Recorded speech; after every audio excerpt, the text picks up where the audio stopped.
আসসালামু আলাইকুম viewers, welcome to my channel. আশা করি সবাই অনেক ভালো আছেন। আজকে আমি আপনাদেরকে তৈরি করে দেখাবো মজাদার পটেটো ওয়েজেস। তো যারা আমার চ্যানেল এখনও সাবস্ক্রাইব করেনি অবশ্যই সাবস্ক্রাইব করে নেন। এখানে আমি 3টে আলু এই সাইজের করে কেটে নিয়েছি এবং এগুলোকে ঠান্ডা পানির মধ্যে চুবিয়ে রেখেছি 20 মিনিট, যেন এগুলো থেকে স্টার্চ দূর হয়ে যায়। এবং এদিকে আমি গরম পানি করতে দিয়েছি। এর মধ্যে আমি দিয়ে নেব লবণ এবং এটিকে ভালো মতো ফুটানোর জন্য অপেক্ষা করব।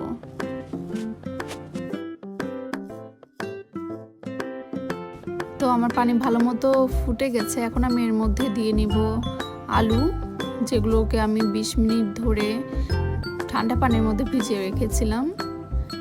এরপর এগুলোকে একটু নেড়ে দিব।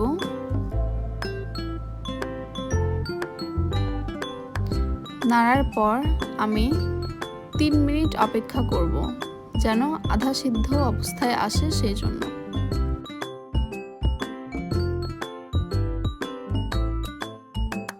তো আমার 3 মিনিট হয়ে গেছে। এখন আমি আমার আলুগুলোকে নামিয়ে নিব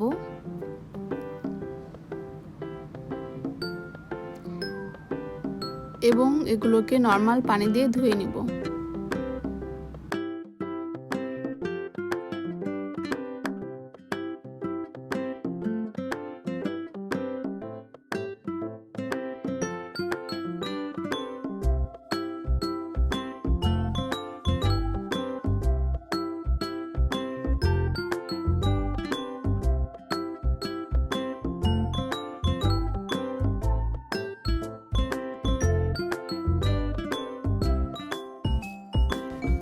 আমার ধুয়ে নেওয়া হয়ে গেছে। এখন আমি এগুলোকে বাতাসের নিচে রেখে দিব, যেন এগুলো থেকে সম্পূর্ণ পানি ঝরে যায় এবং শুকিয়ে যায়।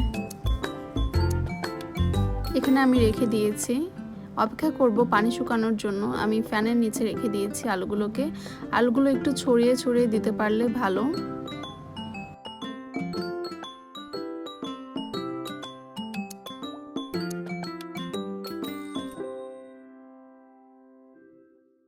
এখন আমি ব্যাটার তৈরি করব। এখানে আমি নিয়েছি আটা, আপনারা চাইলে ময়দাও নিতে পারেন। এখন আমি এর মধ্যে দিয়ে নিচ্ছি স্বাদ মতো লবণ,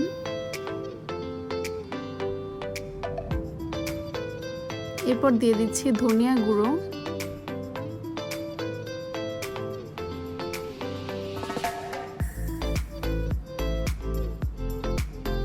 এরপর দিচ্ছি মরিচের গুঁড়ো। মরিচের গুঁড়োটা একটু বেশি করে দিলে কোনো সমস্যা নেই, কারণ পটেটো ওয়েজেস কিন্তু ঝাল ঝাল খেতেও খুব মজা লাগে। এরপর আমি দিয়ে নিব রাঁধুনি কাবাব মশলা। এটা দিলে কিন্তু ওয়েজেসের স্বাদটা অনেক বেড়ে যায়। তো আপনারা চেষ্টা করবেন এটা ব্যবহার করতে, আর না ব্যবহার করলেও কোনো সমস্যা নেই, সেক্ষেত্রে স্বাদটা একটু অন্যরকম লাগতে পারে।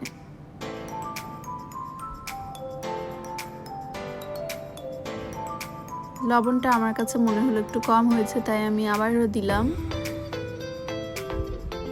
এরপর এখানে দেব আমি বেকিং পাউডার। বেকিং পাউডার দিলে কিন্তু পটেটো ওয়েজেসটা খেতে অনেক মচমচে হবে। বাস, আমার সব উপকরণ দেওয়া শেষ। এখন আমি এর মধ্যে পানি অ্যাড করব।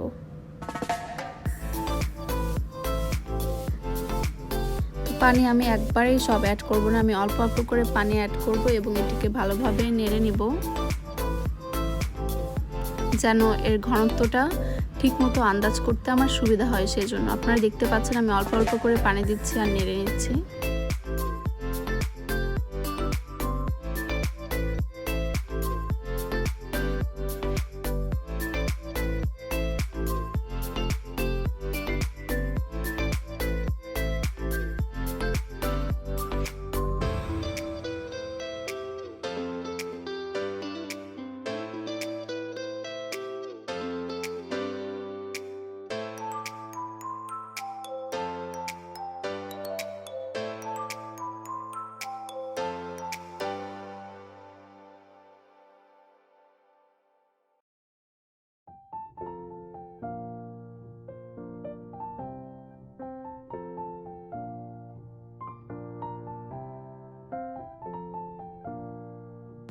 এটাকে খুব ভালোভাবে নেড়ে নিতে হবে, যেন এর মধ্যে কোনো দানা দানা উপাদান না থাকে।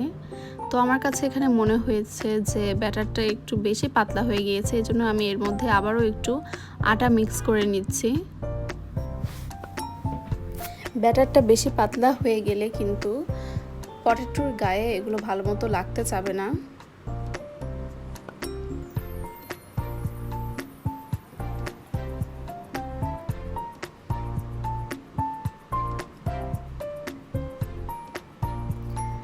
আবারও আমি এটিকে ভালো মতো নেড়ে নিচ্ছি। এটার ঘনত্বটা ঠিক এরকম হবে, খুব বেশি ঘনও হবে না আবার খুব বেশি পাতলাও হবে না।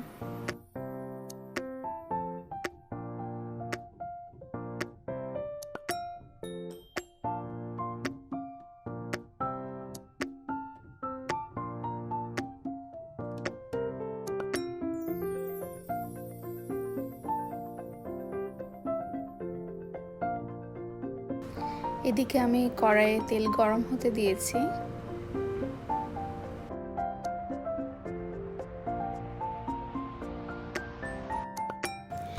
এবার আমি পটেটোগুলোকে ব্যাটারের মধ্যে খুব ভালোভাবে মিক্স করে নেব, যেন পটেটোর প্রত্যেকটি সাইডে ব্যাটারগুলো খুব ভালো মতো লাগে।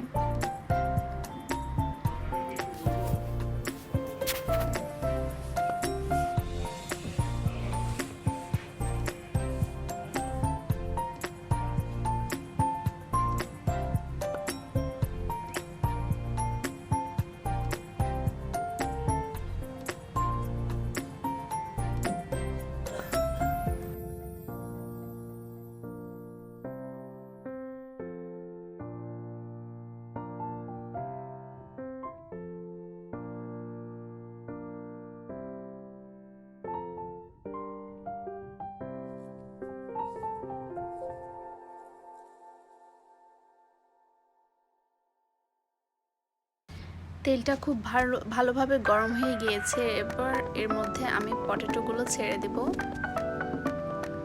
আপনারা দেখতেই পাচ্ছেন তেল কিন্তু খুব ভালোভাবে আমার গরম হয়ে গিয়েছে এবং এটি তেল এভাবে ভালো মতো গরম হওয়ার পরেই কিন্তু পটেটোগুলো ছাড়তে হবে।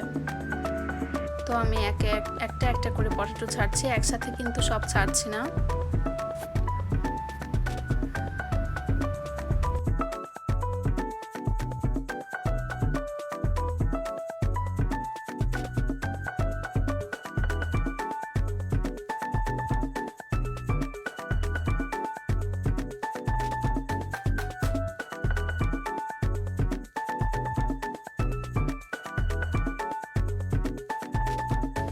এরপর আমি পটেটোগুলোকে একটু নেড়ে দিব, যেন একটির সাথে আরেকটি লেগে না যায়।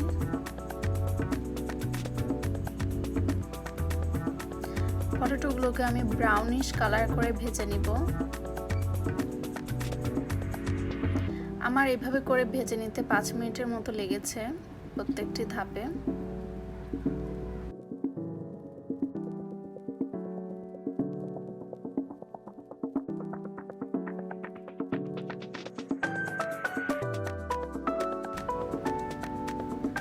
সো যখন এরকম ব্রাউন কালার হয়ে যাবে তখনই বুঝবেন আপনার পটেটো ওয়েজেস তৈরি হয়ে গেছে। সো আপনারা দেখতেই পাচ্ছেন আমি সবগুলোকে নামিয়ে নিয়েছি। এখানে আমি একটু মেয়োনিজ আর টমেটো সস নিয়েছি। আমার পটেটো ওয়েজেস কিন্তু একদম রেডি। আপনারা দেখতে পাচ্ছেন কালারটা আমি কিরকম করেছি। এখন আমি আপনাদেরকে দেখিয়ে দিচ্ছি এটার ভেতরটা কিরকম হয়েছে। এই যে দেখুন ভেতরটা কিন্তু খুব ভালো মতো সেদ্ধ হয়েছে আর খেতে কিন্তু খুবই মজা হয়েছে। তো এটা কিন্তু খুবই সহজ একটি নাস্তা, আপনারা কিন্তু সহজেই বাসায় তৈরি করে খেতে পারেন সন্ধ্যার নাস্তা হিসাবে। খুবই ইয়াম্মি একটি রেসিপি। আই হোপ আপনারা সবাই ট্রাই করবেন আর আমাকে কিন্তু কমেন্টে জানাবেন আপনাদের কেমন লাগলো। আল্লাহ হাফেজ।